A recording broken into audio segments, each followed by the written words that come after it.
ignored this topic all year long. We have avoided this. We've stayed away from it. Cowboys' fantastic record. And we personally like Coach, of course. Fridays at 7:15, he's been delivering us radio gold. But now it is a fair question, I believe, to be on the table. Can something happen in the Tampa game to cost Mike McCarthy his job? Does anyone think that's an unfair question? RJ is usually, here we go. RJ is usually the defender of anyone getting fired. I don't think it's fair yet. He hadn't done anything wrong to make it fair. Well, let him lose the game first. Well, yeah, but you're not listening to the question. I said, could something happen in the Tampa game? Is there something that could happen in the Tampa game, including losing by 3, losing by 6, losing by 23, losing by 36? Are we at a point where that door has opened up? Starting with the Giants, starting with Thanksgiving, here's what this team has done. Sloppy win over the Giants, 28-20. They were basically tied with Indy after 3 quarters, and they exploded. They should have lost to the Texans. They won at the very end. Ugly game against Jacksonville. That may have cost them seeding. They lost to the Jaguars, which right now that doesn't look like a terrible loss. Epic win against Philly. Sloppy, uneasy game against Tennessee. And then yesterday's embarrassment. That's what's happened in consecutive weeks since the Giant game. They did not play well against the Giants, Indianapolis, Houston, Jacksonville, Tennessee, or the Commanders. 6 out of 7 games. And they only lost, and they won 5 of them. So you get to answer. 5 and 2. They were 5 and 2 over that stretch to where I thought they weren't really impressive over that run, a 7-game stretch. Yeah, I mean, that's a lot. If you want a style point, that's fine. I don't know that.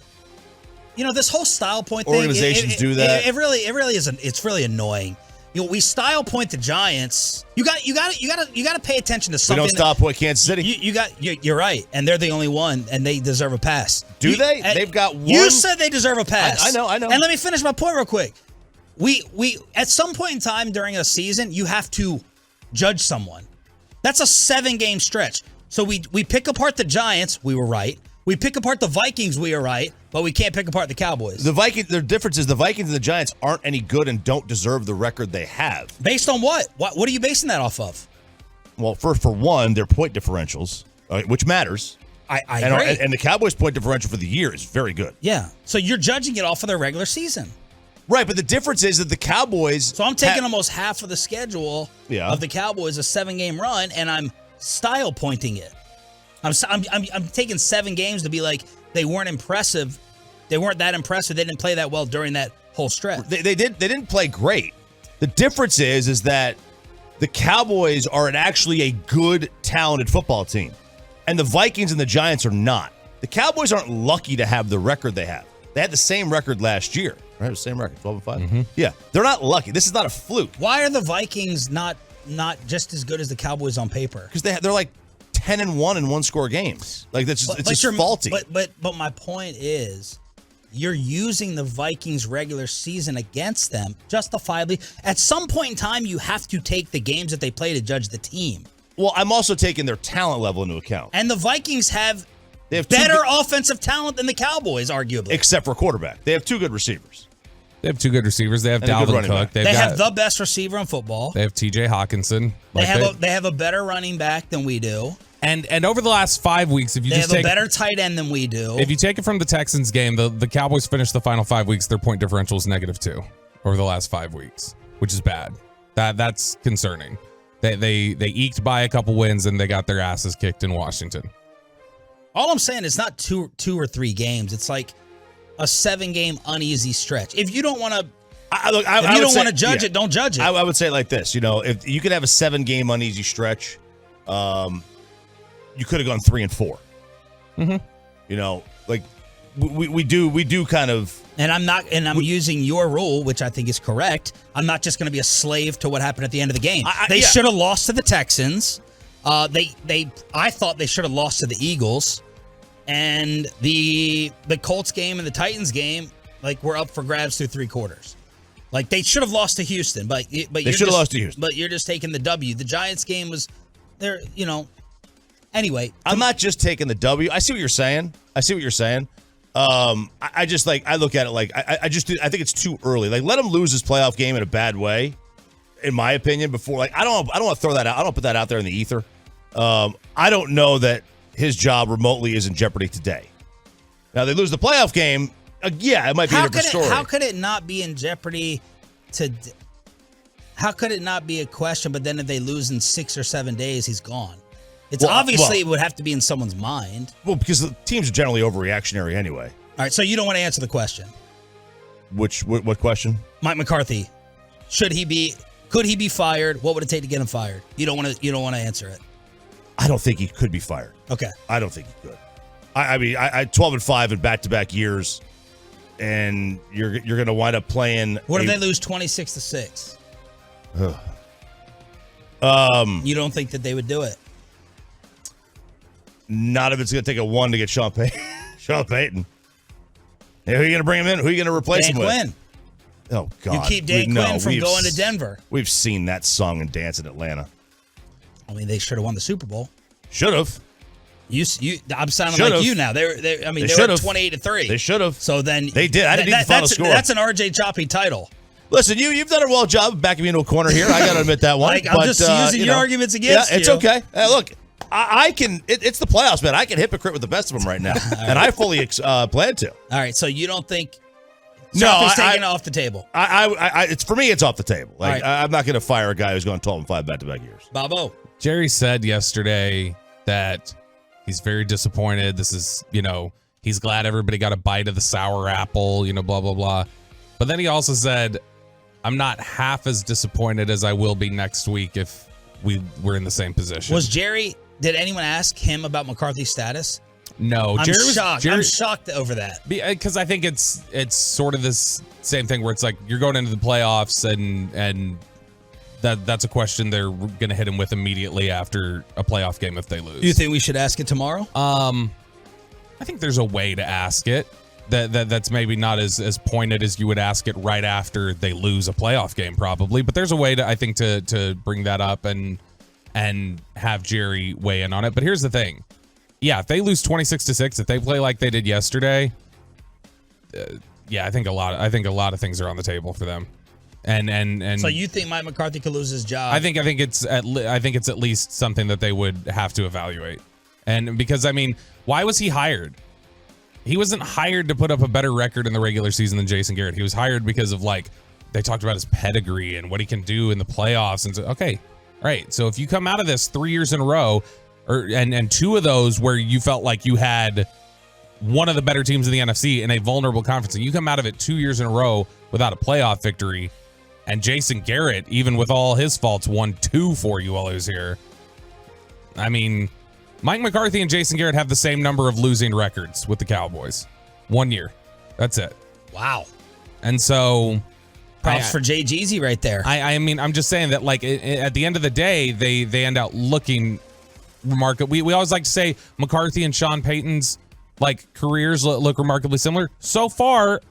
At the end of the day, Jason and Mike, if Mike were to get bounced in round 1, their resumes are remarkably similar. Yep. Sean had 3 straight losing seasons with Drew Brees. Mm-hmm. Were they losing or 8-8? 7-9. Oh, yeah, 8-8. 3 straight years. 8-8 was here. This was Jerry after the game yesterday talking about next week. We get to suck on that all week. Wow. And if that doesn't make you want to get ready to go in about 6-7 days, nothing else will. And that was as thorough a butt kicking as we've had this year. We're going to find out if that'll get you ready or not. It should with what these guys are made of. Frankly, they're sound. They've got really outstanding players, and they're very physical. And so you can basically see a scenario where some of the physicalness that were there, but more important than anything is we get to it. I know you've heard that, and I haven't been down here, but I've heard it. But this one, you get to come back over a bad dream and get to Jimmy Stewart. Had to have a wonderful Christmas. Come back next week, get back in the gear.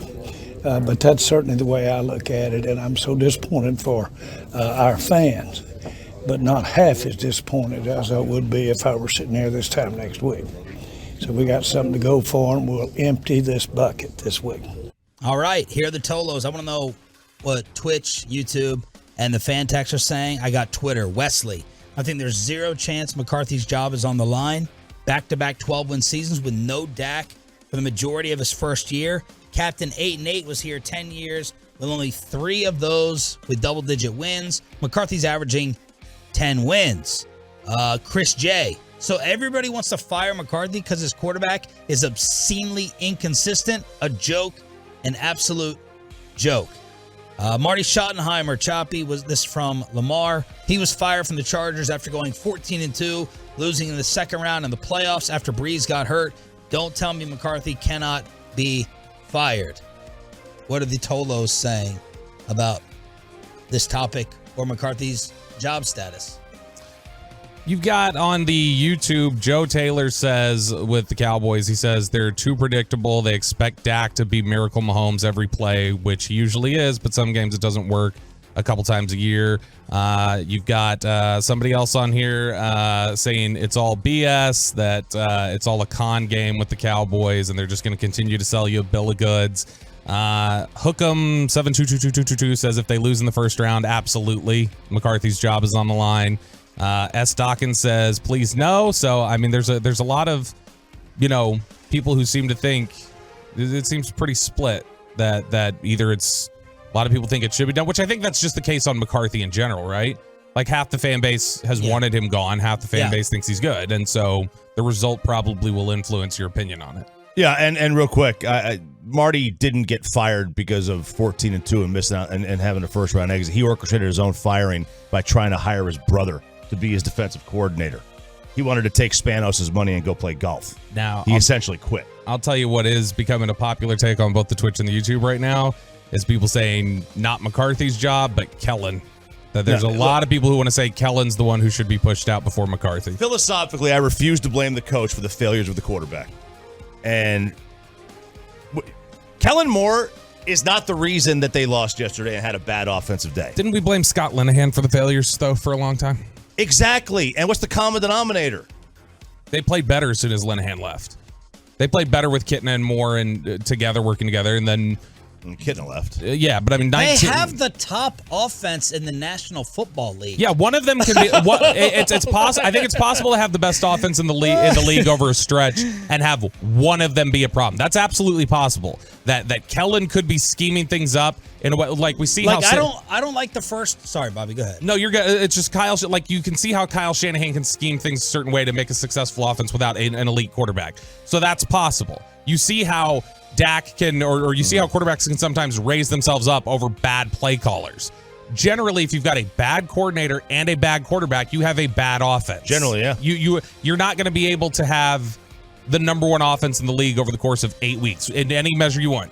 EPA per play, yards per game, points per game, all that stuff you wouldn't be able to have if they were both bad. They're number 4 in points.